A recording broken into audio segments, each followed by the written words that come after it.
Good evening, ladies and gentlemen. I'd like to take this opportunity to welcome you all on tonight's webinar. My name is Comrie, and I am here to help facilitate tonight's presentation. The purpose of tonight's call is to give you, our guests and our Neolife community, the information that will help empower your children to better health, a stronger immunity, focus, concentration, and optimal physical and mental development.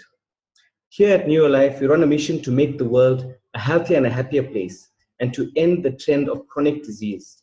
And tonight's call is specifically focused on your children, your grandchildren, because we know that laying a good foundation of nutrition for your kids will carry huge benefits throughout their lives. The problem is the current trends are showing that chronic diseases such as cancer, diabetes, heart disease are affecting people at much younger and younger ages. And many of these health challenges are in fact preventable from an early age. I know this by studying it, keeping my ear to the ground when it comes to this. But more than that, you see me smiling in the picture because I'm so excited on tonight's call. We have with us a very special guest. She is very qualified to talk to you about health and nutrition. She is a scientist, an immunologist, and a mother. She has been using nutrition for the past 25 years, especially Neolife nutrition, to help her and her family have excellent physical health and well-being. Over the past 25 years, she has helped many families through intentional eating, by educating people how to eat intentionally, and by using the whole food Neolife nutrition, how they too can achieve the great health and vitality. Not only is she a scientist, a doctor, and immunologist, but Dr. Comrie is a general, overall, lovely human being. And she has a heart to share to help each and every one of us live a life full of health, vitality, energy, and wellness. So let me just hand over to Dr. Comrie, and it's our pleasure to have you here. Welcome, Dr. Comrie. Hi, everyone. I'm very glad to have you here. I hope that you can learn something from this. And as Camille said, health has been a lifelong interest of mine, and in more recent years has become a passion, because I've learned the hard way just how important it is to maintain one's health as long as one can. I'm sure you will all agree that our greatest wish for our children is that they are happy and healthy. What I would like to suggest to you is that this is not just a wish, that this has to be planned for, and that it is our responsibility as parents and grandparents to make sure that we give our kids the greatest opportunity to be healthy and happy. And I would suggest that happiness follows from healthiness, and that if one isn't healthy, it's very hard to be happy. So let us look at a few of the things that are really essential from a health point of view. The first thing that we need to know, or we would agree, I think, is that we want our kids to be fit and strong. We want them to grow from the small infant that they are at about 3 to 4 kilograms when they're born into a robust, healthy adult person over what is really a very short space of time. So there's a huge amount of growth that happens, and growth requires protein, and it requires vitamins and minerals. And I just want to look at those things for a short while. Protein is essential to our well-being because that is the fundamental structure from which we are made. All our muscles, all our hair, our nails, our teeth, even our bones are based in protein. And if we don't have protein that comes into our bodies from our diets, we simply cannot grow. And not only can we not grow, but we cannot repair damaged tissue, and we cannot develop properly. Protein, for example, is responsible for many of our hormones. It's responsible for our neurotransmitters. It's responsible for our antibodies, and it's responsible for the structure in which we live. Our heart is made of protein. Our muscles are made of protein. Now, protein is made up of building blocks, and those building blocks are called amino acids. There are about 20, some people say 22 amino acids, and 9 or 10 of those are what are called essential amino acids. Anything in nutrition that is called essential means that you have to get it from your diet, that your body is unable to make it. And so there are these 10 or so amino acids which we have to eat, get into our bodies from a protein source every day of our lives. The others, the other amino acids can in fact be manufactured in our bodies, but they usually use another amino acid as a starting point, so that we have to have the full range of amino acids to enable us to build the other ones that our body needs. And then many of those are what are called conditional amino acids, which means that the body can make them provided it is well nourished and it is not stressed. But as soon as a body is undernourished and under stress, it ceases to be able to make those amino acids. And so they shift from being non-essential into the essential arena. And most of us live what I would consider to be stressed lives. And in fact, one of the great tragedies, in my opinion, is that most children are leading stressed lives these days.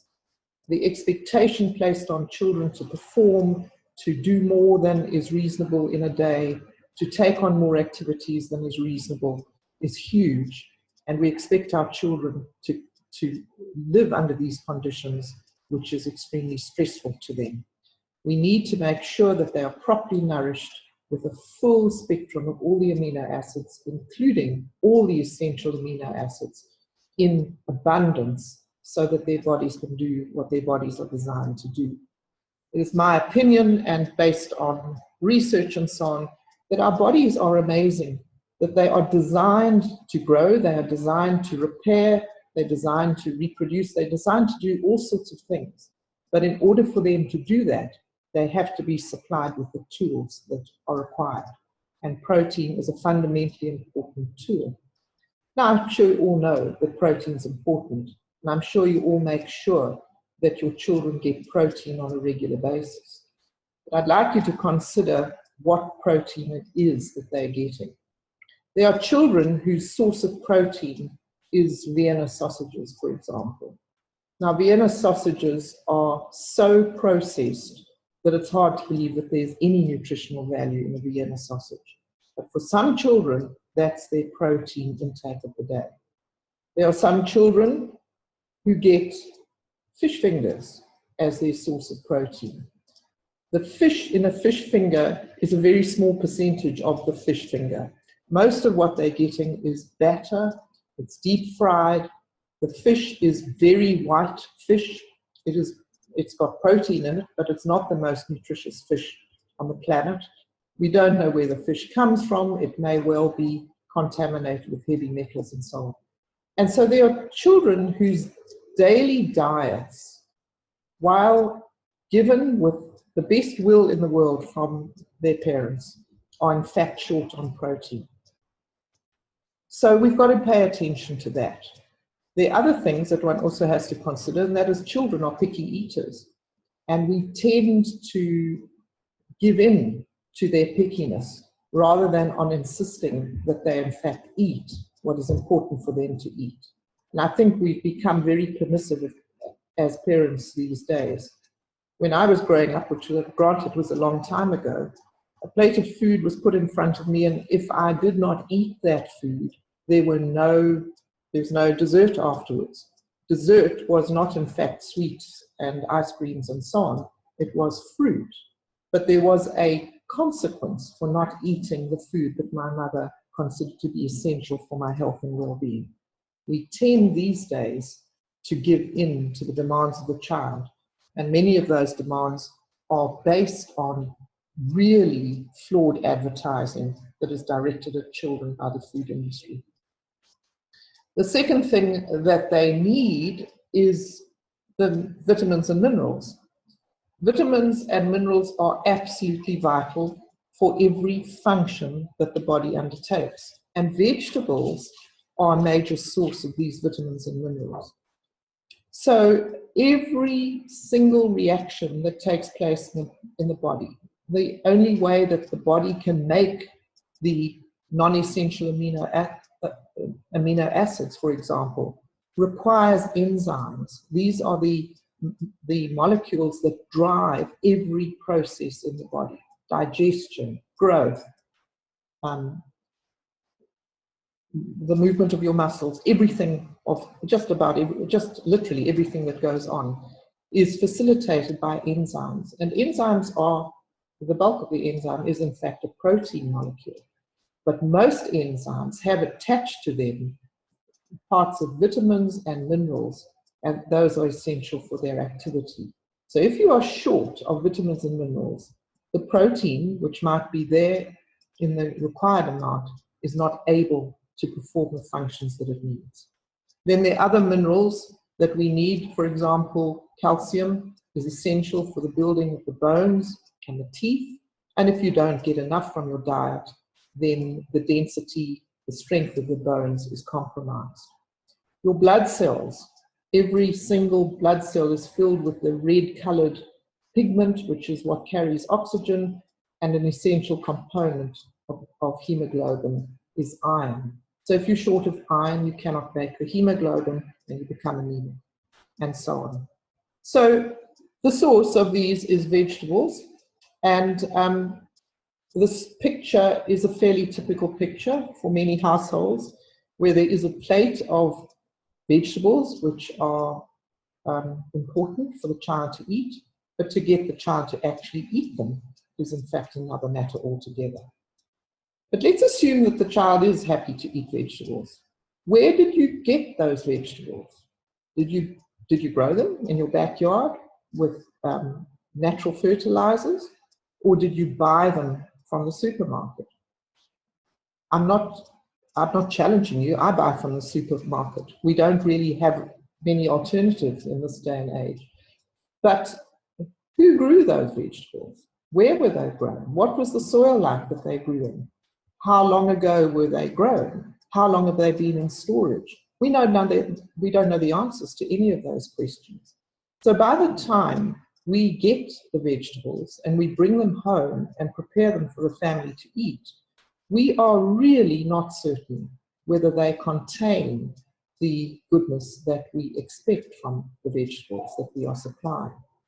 And the minerals that are present in vegetables come out of the soil in which the vegetables are grown. So if the soil is deficient in the minerals, then the vegetables simply won't contain them. And so we may well be putting what looks like a balanced plate of food in front of our children, in front of ourselves, and following all the rules, if you like, but undercutting the demands of the body nonetheless.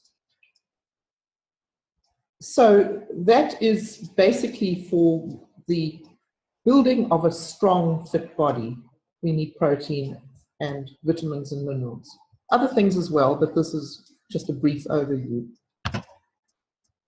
The other thing we all want for our children is for them to be as bright as can be. We want our children to be sharp, have an agile brain, to be able to read and write and think and perform and do all the things that make us human. And it is absolutely essential for healthy brains, a healthy nervous system, bright eyes that can see, to have essential oils in our diet. And a major source of those essential oils is fatty fish and the lipids and sterols. Sorry, that's not meant to be steroids. That's a mistake. Yeah. Lipids and sterols that we get from whole grains. I'd like to just look at these two things. The reason we need fatty fish is that those fish are a source of omega-3 oils. Omega-3 oils are essential components, building blocks, if you like, of cell membranes and essential building blocks of the brain. And if you do not have those on board, you simply do not have strong, robust, properly functional membranes. And those membranes are not just like plastic bags holding goodies inside. They are actually living parts of the tissue. They are discerning parts of the tissue. They decide what goes into cells and what comes out of cells. They send messages. They actually almost function like mini brains. So if those membranes are not healthy, then the processes that we expect to go on simply don't happen.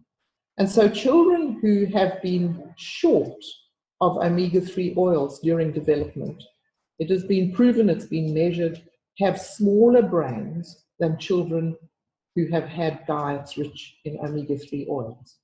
And that's not just true of children, it's true of adults as well. And people just simply need those things to maintain healthy brains and to keep their mental alertness up at maximum capacity. So where do these omega-3 oils come from? The best source of omega-3 oils is in fact fatty fish. White fish, I'm afraid, is a protein source, but it's not a good source of omega-3 oils. We need to get our oils mostly from fish.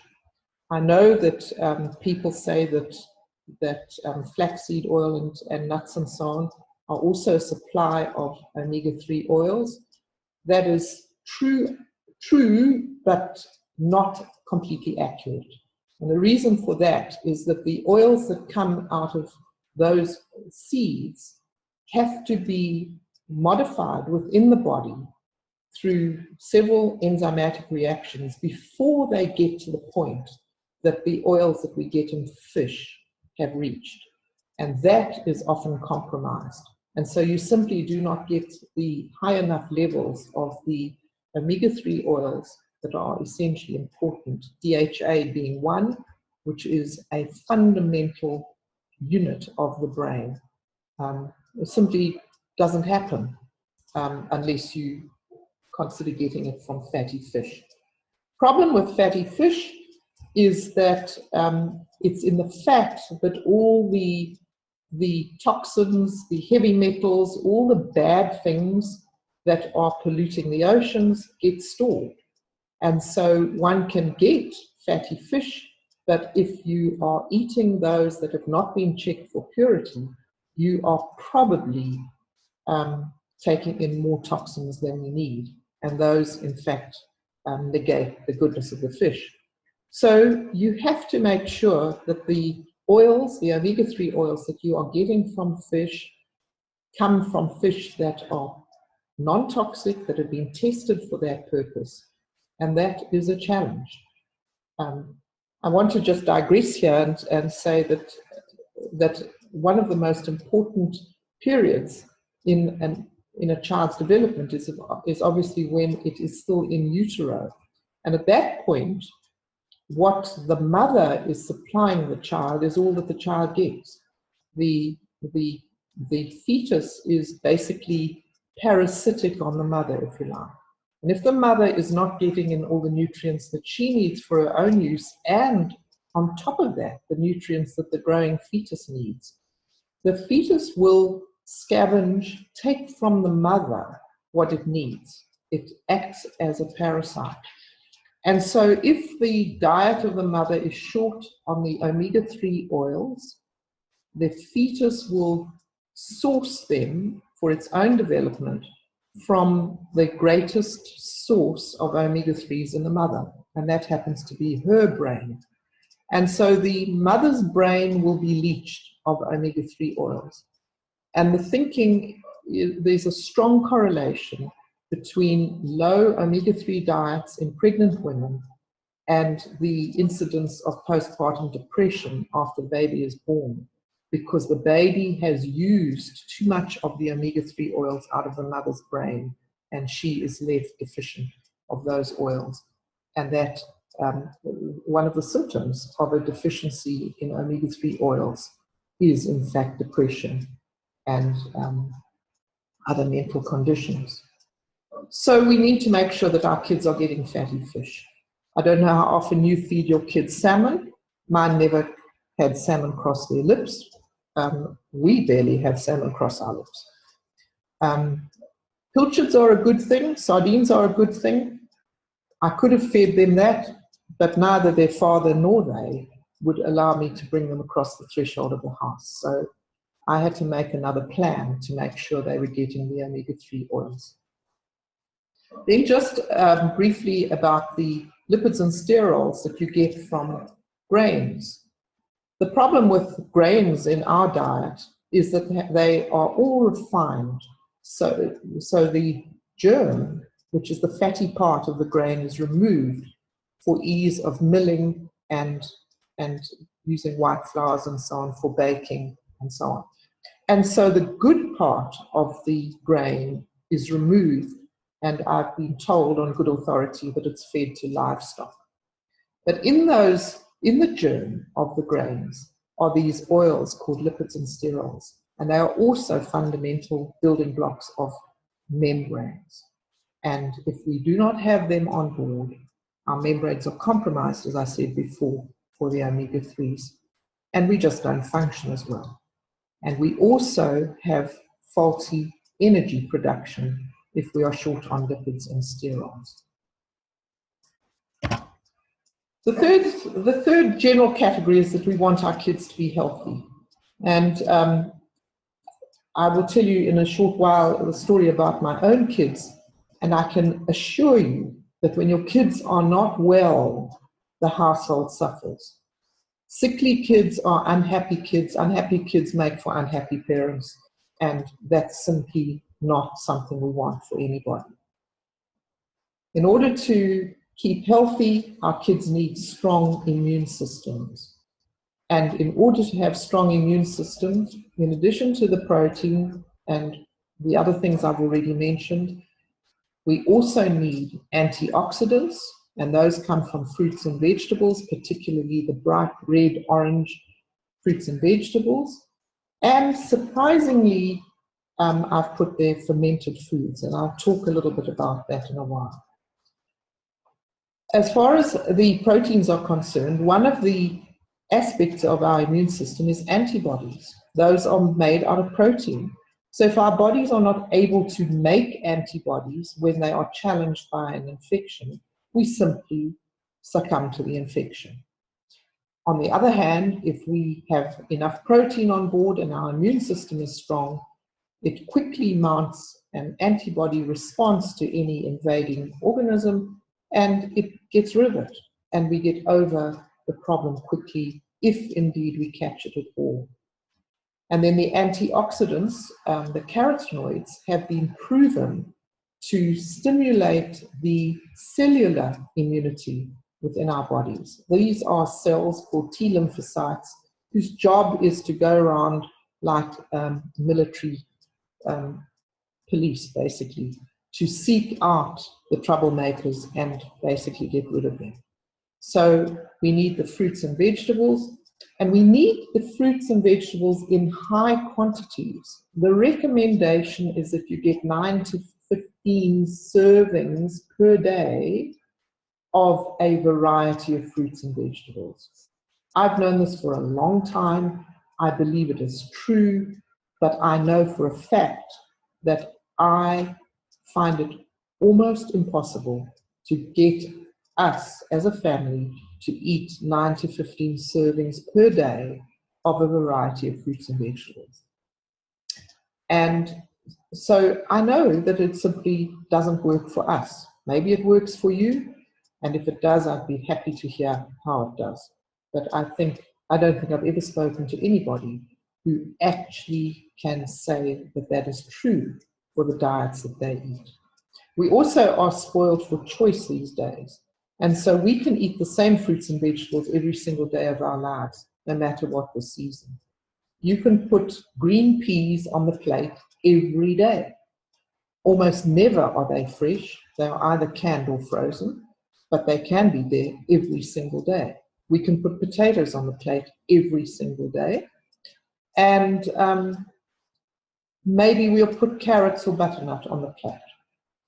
And we will do that every single day. And that is not the variety that is required.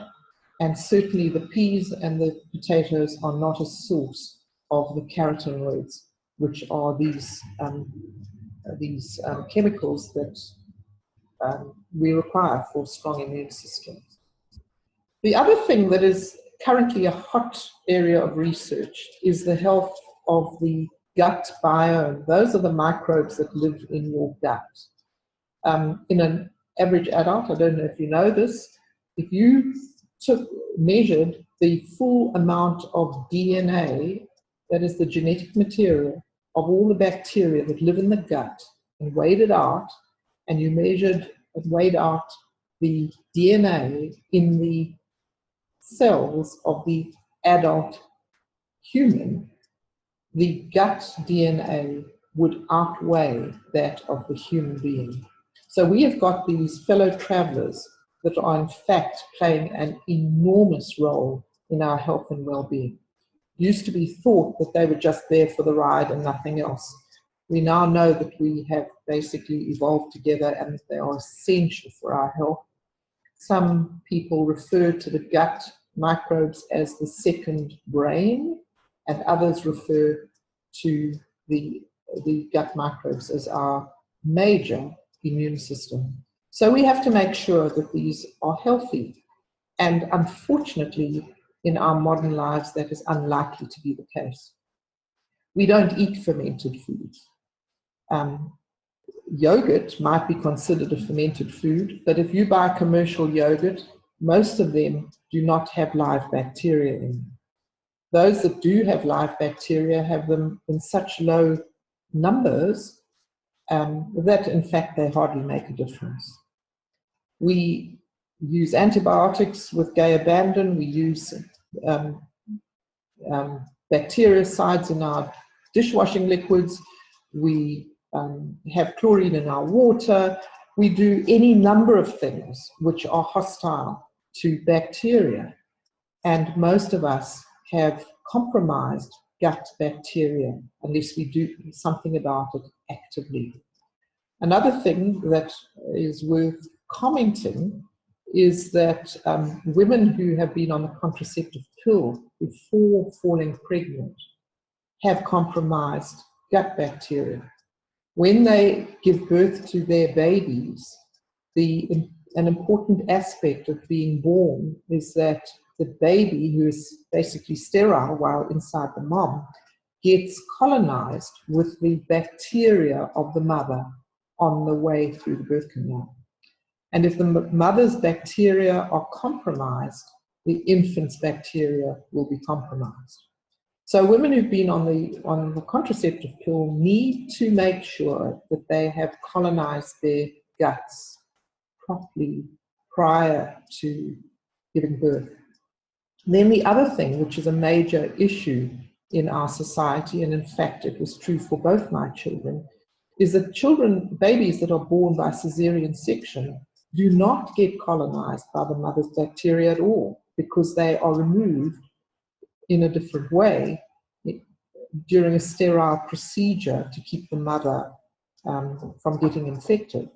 And the first people who touch the infant, the first environment into which the infant arrives, is not the mother's environment at all. It is the hospital environment, it's the doctor's environment. And those infants have compromised their guts.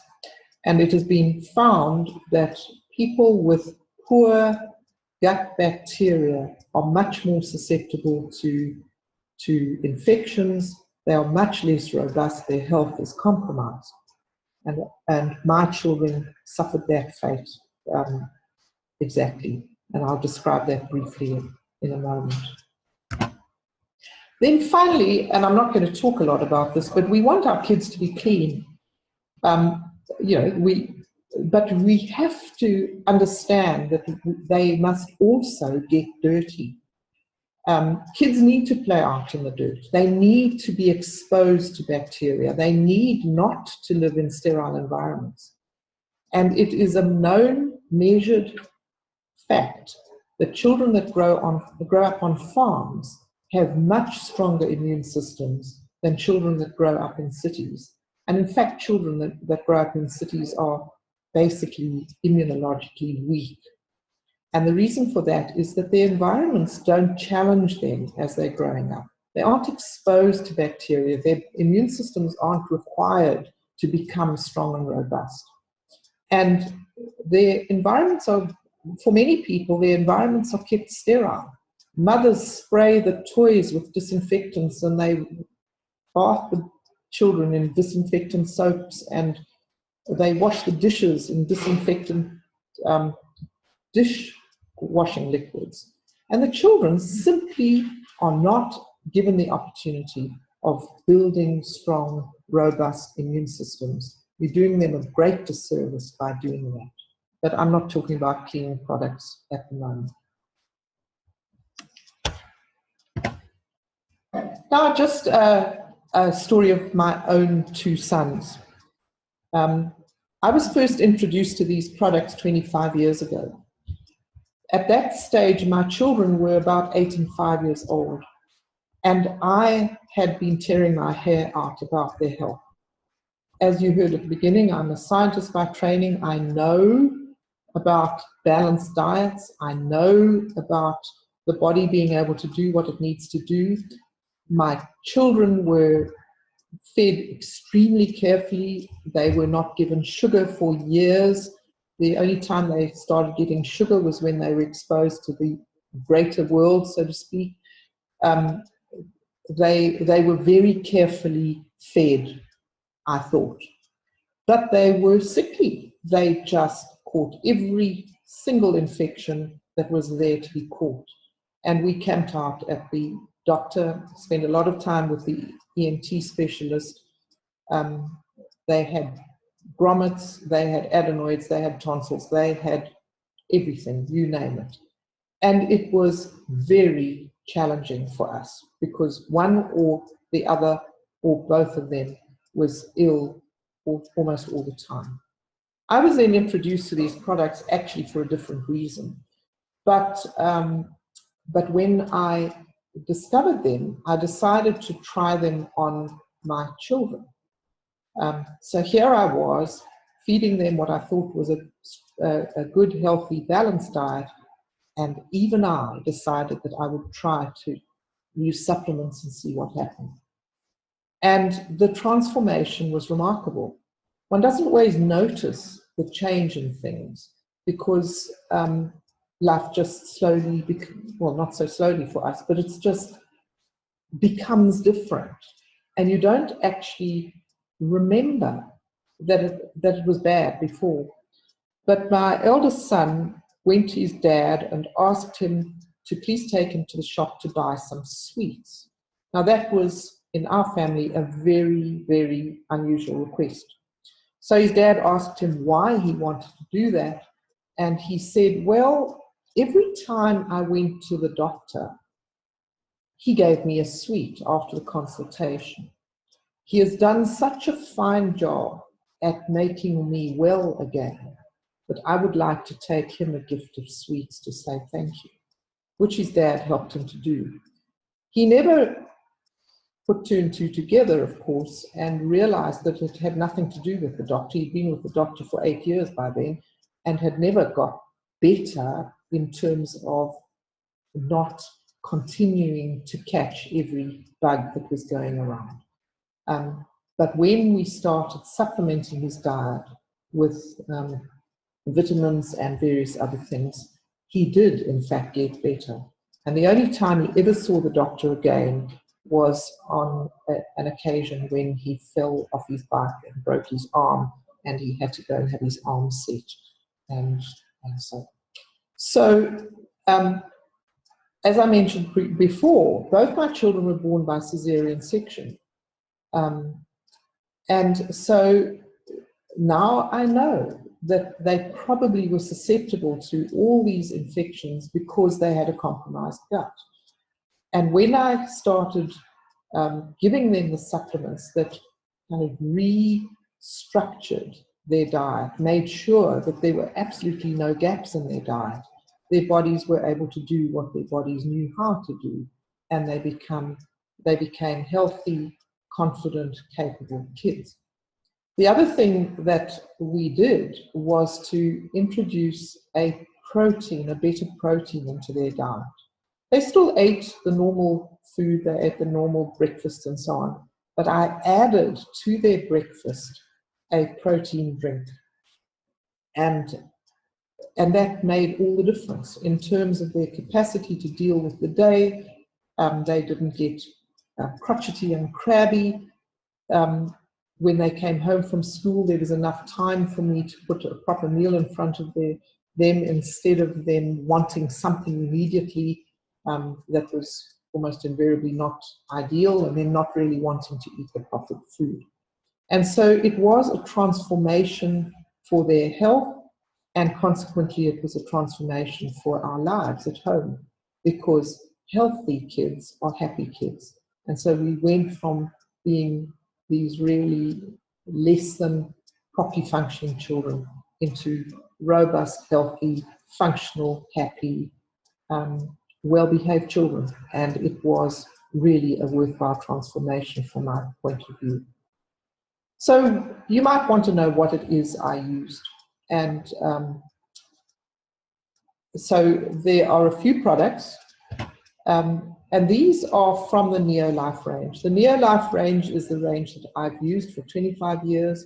I believe that my own life is dependent on them. I myself had a cancer diagnosis, which was severe, and I'm alive 25 years later, having taken these nutritional products as my support during my treatment, and then as my insurance policy ever since then. These are, however, the things that I want you to consider for your children. The first one is called VitaSquares. VitaSquares is a source of the vitamins and minerals I spoke of, in addition to the lipids and sterols that I said came from the whole grains. And that was one of the things that made a huge difference for my children. The next one is called VitaGuard, and that supplies the antioxidants that come from the brightly colored fruits and vegetables. And that is what boosts and builds up the immune system. And my kids obviously needed that. And once they started taking that, they no longer caught any of the infectious diseases that go around in schools anymore. It never happened again. Liquivite they never took. It's a newer product, but it is a liquid form, basically, of, it's like a combination of VitaSquares and VitaGuard, formulated for infants, children who cannot yet chew on very tasty fruit-flavored tablets, which are the VitaSquares and VitaGuard. And just incidentally, anybody who is unable to swallow things or chew things would be benefited by Liquivite, elderly people included. The shake that I spoke of, the protein, is called NutriShake. I didn't ever give them a full meal replacement dose. They basically got a teaspoon or so a day, and that was enough to transform their ability to deal with the day, not want junk food, keep their blood sugar levels even, and keep their spirits even. And then omega-3 is a source of the essential fatty acids that I spoke about that came from fatty fish, and the acidophilus is a way of repopulating the gut. And those things, in my opinion, are what one could use to make sure that one's children are healthy, that they have the best opportunity to grow physically and mentally without any untoward ailments, and in fact to lay the foundation for good health into adulthood. And when one does that through one's whole life, it is my opinion that the chances of getting the chronic diseases that we seem to think is the normal course of a human life will be delayed at worst, but actually will never happen at best. Now, one of the things that people often say is, oh, well, I do feed my family a well-balanced diet. I understand that. I said that too. And it was my firm belief that given the resources that I had, that was what I was doing. And I think it's very important that one continues to do that. Supplements don't make up for a good diet. However, what I proved to myself without any doubt, both with my own health, my husband's health, and our kids' health, is that what I could put in front of us as a balanced diet was simply not enough for the demands of our lives and modern day living. We needed, in our family, supplementation, and it made a huge difference. The other thing is that people balk at cost. What I need to have you consider is the cost of illness. To be sick is far more costly than it ever is to be healthy. And it's not only a financial cost, but it is also an emotional cost. It has enormous ramifications when people are not well. It affects performance, it affects their friends, ability to have friends, it affects their lives in a great way. And I would be willing to suggest, in fact, we did this, so I'm not asking people to do things we didn't do. Forgo DSTV and give your kids supplementation. You'll be doing them the best service that you can possibly do them. And that is what we want. We want happy, healthy kids, and it is our responsibility to maximize the opportunity for them. They can't do it for themselves. It's our job. So that's a bit hard-hitting, but I really feel very strongly about that. What is it that you're going to do for your children? What are you going to maybe even do without so that you can maximize their opportunities? That's what parents are about, in my opinion. What can maximize our children's well-being? What's in our power to do that? So that's all I've got to say. I hope you found it interesting. Thank you very much. Thank you so much, Dr. Comrie. Andre, that was absolutely phenomenal. It's always a pleasure having you on. I have learned so much, as I'm sure everyone who's on this call has learned as well.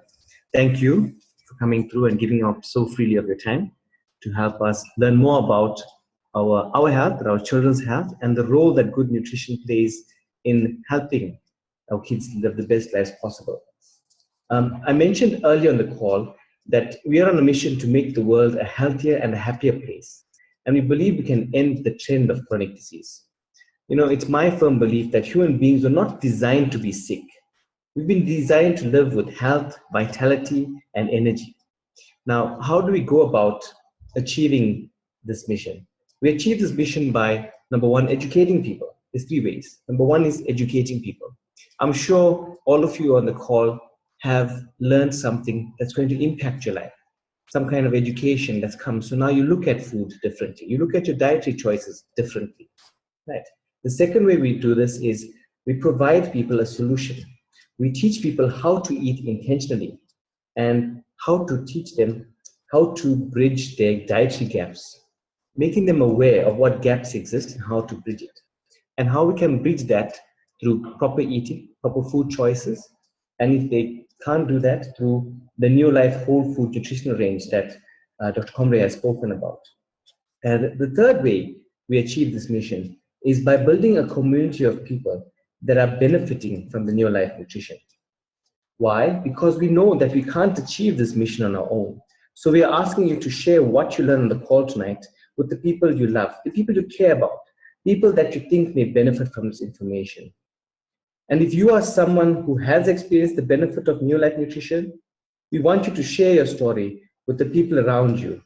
And when we start doing that, we can get this knowledge and the Neolife solution into people's homes. And that is where we can make a difference in people's lives. Now, a recording of this call will be going out to everyone on the webinar tonight. And I'd like to invite you to join us this time next week, where we will be discussing the benefits of the Neolife opportunity and the benefits of becoming a part of the Neolife community. Our next webinar will be on Tuesday, the 21st of March at 8 p.m. We have our guest speaker, Drew McDermott. We're going to talk about what this Neolife, what opportunities it holds for you. And those benefits that you can get from this opportunity range from being able to buy the products at a 20% discount to generating an income stream as a Neolife promoter or distributor. These are amazing benefits which will stand in good stead to keep your family healthy, happy, full of energy, abundantly well, and most importantly, living a well-balanced life where illness, sickness, and chronic disease is furthest from their minds. So what I'd like to do is, I'd like to ask you a question. If you found this information valuable, interesting, something that makes sense, then please get back to the person who invited you on this call tonight. Get back to them, call them, text them, message them. Trust me, they're waiting for your call. They're waiting to help answer your questions. They're waiting to help you make an impact in your family's health, in your children's health, in your grandchildren's health, and the health of all those around you. They're waiting to help you make that impact now. So give them a call, give them a text, give them a message, contact them, and then help answer your questions and get you started on your journey to wellness and health. Ladies and gentlemen, thank you so much for attending tonight's call. I'm going to keep this up so you can make a note of our webinar that we're having on Tuesday. And good night, God bless. And again, Dr. Comrie, thank you so much for your time. And until we meet again, thank you. Bye-bye.